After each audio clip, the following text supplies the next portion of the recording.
In November 1956, the British Empire collapsed in just 11 days, not because of a lost war, not because of a revolution, but because of money. At that time, Britain was still acting like the most powerful nation on earth. It had global military bases, international influence, and a long imperial history. But behind the image, Britain had a problem it could no longer hide: debts. When Britain invaded Egypt during the Suez Crisis, it believed military strength would protect its interests. Instead, the United States made a single phone call that changed history. The message was simple: stop the operation, or we will destroy your currency. The US threatened to sell British pounds, block emergency loans, and cut Britain off financially. Britain's foreign reserves were draining so fast that within days, it could no longer afford food and fuel imports. So Britain surrendered. Not to Egypt, not to an army, but to its creditors. That moment exposed the truth: Britain was no longer a global power. It was a debtor nation pretending to be an empire. And this is the part most history books skip. The Suez Crisis didn't cause Britain's collapse. It revealed it. For decades before 1956, Britain had been spending more than it earned, borrowing to maintain a global military, and relying on its currency's reputation instead of real economic strength. Sound familiar? Because the exact same pattern is playing out again today, this time with the United States. Before we talk about America, you need to understand how Britain rose, why its currency once ruled the world, and how long a reserve currency can survive after the economy behind it starts to weaken. And here's the key question you should be asking yourself right now.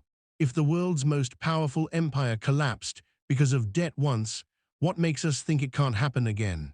If this breakdown helped you see history differently, like the video and subscribe, because understanding money and power is no longer optional. To understand why Britain's fall matters today, you first need to understand how powerful the British pound once was. In the 19th century, Britain didn't just dominate trade.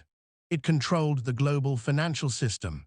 The pound wasn't just Britain's currency, it was the world currency. International trade contracts were written in pounds. Central banks stored their reserves in pounds.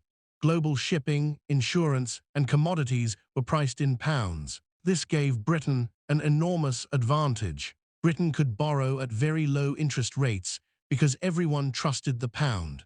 It could run trade deficits without immediate consequences. It could fund wars and maintain a global navy by printing money that the world accepted. This is what reserve currency status really means. You get to live beyond your means for a while. But beneath the surface, Britain's economic strength was already fading. By the late 1800s, the United States had overtaken Britain as the world's largest economy. American factories were more productive. American industry was expanding faster. American innovation was accelerating.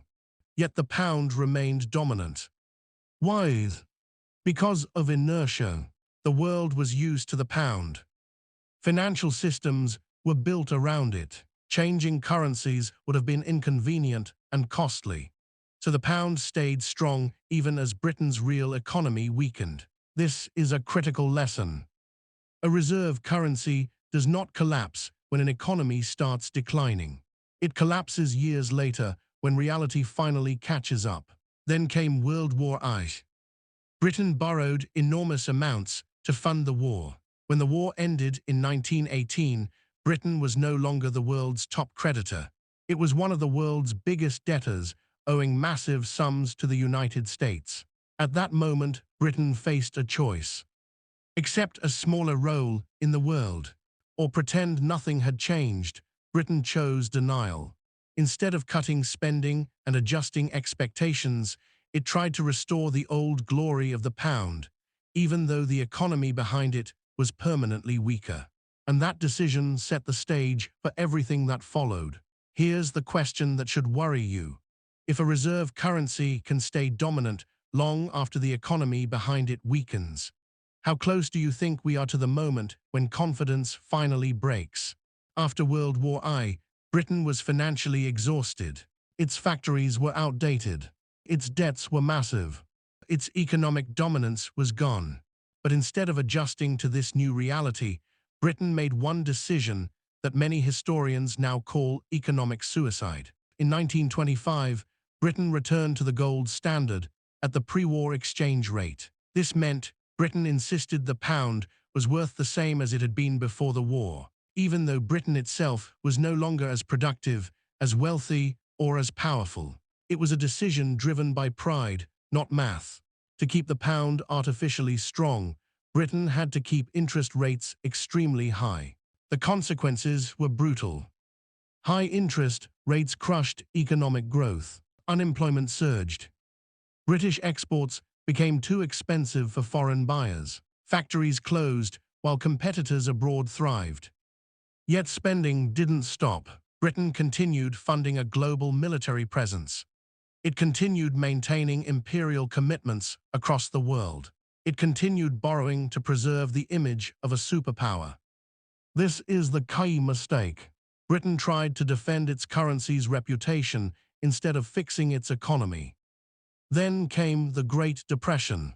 By the early 1930s, investors and speculators could see the numbers didn't work. Britain was spending more than it earned and borrowing more than it could repay. In 1931, Britain was forced off the gold standard. The pound immediately lost nearly 30% of its value. This should have been the end, but it was. The pound remained important because Britain used its empire as financial leverage. Colonies were forced to hold reserves in pounds, even as Britain's finances deteriorated. In other words, Britain exported its financial problems to the rest of the world. This delayed the collapse, but it made the eventual reckoning worse. And this brings us to a dangerous question. What happens when a country protects its currency through power and pressure instead of economic strength? And what happens when that power finally runs out? By the end of World War II, Britain was effectively bankrupt. It had borrowed over £14 billion, more than its entire economy produced in a year. Its survival depended on American loans and American patience. Yet Britain continued to act like a superpower. It kept troops stationed around the world. It kept military bases it could no longer afford. It kept spending money to protect prestige instead of stability. This was the illusion of power. And illusions are expensive. Then came 1956. When Egypt nationalized the Suez Canal, Britain saw it as a direct threat, not just economically, but symbolically. Control of the canal represented imperial authority. Britain, along with France and Israel, launched a military invasion. Militarily, it worked. British forces advanced. Egyptian resistance weakened. But Britain had forgotten one critical fact. It no longer controlled the global financial system. The United States did. President Eisenhower viewed the invasion as dangerous colonial behavior that could push neutral nations toward the Soviet Union. So America responded with financial force, not weapons. The US threatened to sell British pounds on the open market. It blocked Britain's emergency IMF loan. It cut off access to financial support. Britain's currency reserves were draining at over £100 million per week. Within days, Britain faced total economic shutdown. Imports of food and oil were at risk. Inflation loomed. The government had no options left. So Britain backed down. A global empire withdrew not because it lost a battle, but because it lost financial credibility. That moment shattered the illusion forever. And here's the uncomfortable question you should be asking. If military success means nothing without financial power, what happens when a nation discovers its strength was only borrowed? The Suez Crisis lasted just 11 days, but those 11 days exposed a truth that had been building for decades. Britain was not a superpower anymore. It was a debtor nation living on borrowed confidence. And that is exactly where the United States is heading now. Britain's debt after World War II exceeded 200% of GDP. America's debt today is approaching 120% and rising fast. The US now borrows billions every single day just to fund normal operations. Interest payments alone are moving toward $1 trillion per year. Britain maintained global influence by forcing its colonies to use the pound. America maintains global influence by forcing oil and trade to be settled in dollars. But that system is cracking. Major countries are trading in their own currencies. Alternative payment systems are expanding. Foreign demand for US debt is no longer guaranteed. Britain ignored these warning signs until one crisis exposed everything. America is doing the same. History shows something important. Reserve currencies do not fade gradually, they fail suddenly. Confidence lasts until it doesn't. Britain believed it was too important to fail. That belief became its final mistake.